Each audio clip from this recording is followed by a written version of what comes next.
Assalamualaikum and hi everyone, my name is Wani and today our group will be presenting mechanical heat pump experiment.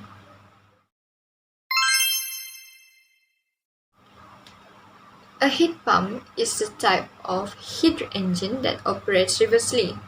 When the heat pump is left alone, heat moves from hot region to cool location. What is need to be understood here is that heat pump does not pump heat from an area of the cold reservoir to hot reservoir.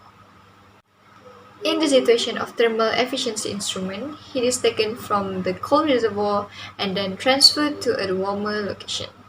That is all for introduction part. I will proceed the presentation to my other group mates. Thank you.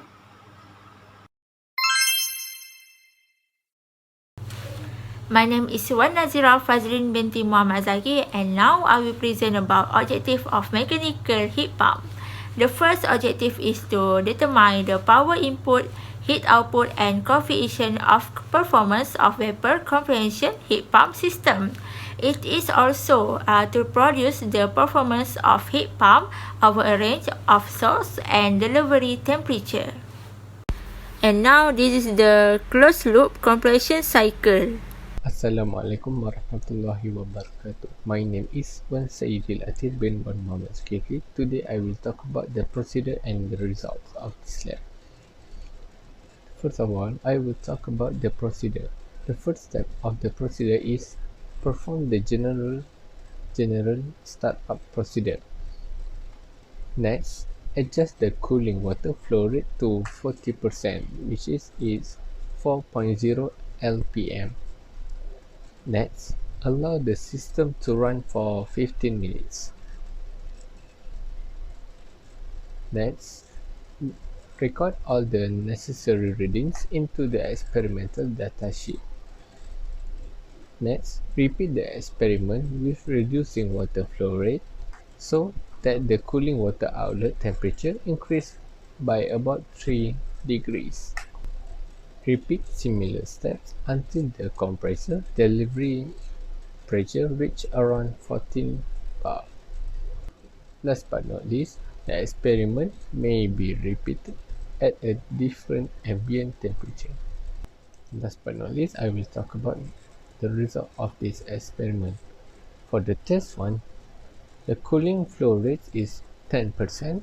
For the cooling water flow rate is 1 lpm. And the second one is 44.6 degrees. The cooling water outlet temperature is 50 degrees. The compressor power input is 399 watts. For the heat output is 376.2 watts. And for the COPH for the test one is 0.967. For the test 2, the cooling flow rate is 20% and the cooling water flow rates in LPM is 2. For the cooling water inlet temperature for the test 2 is 31.2 degrees and the cooling water outlet temperature is 46.8 degrees, while compressor power output for test 2 is 370 watts and the heat output is 2173.6 watts. The COPH for the test 2 is 5.875. For the test 3, the cooling water flow rate is 30% and the cooling water flow rate in LPM is 3 lpm. For the cooling water inlet temperature is 31.3 and the cooling water outlet temperature is 40.5 degrees, while compressor power input is 349 watts and the heat output is 1922.8 watts. COPH for the test 3 is 5.509. And that's all from me. Thank you very much.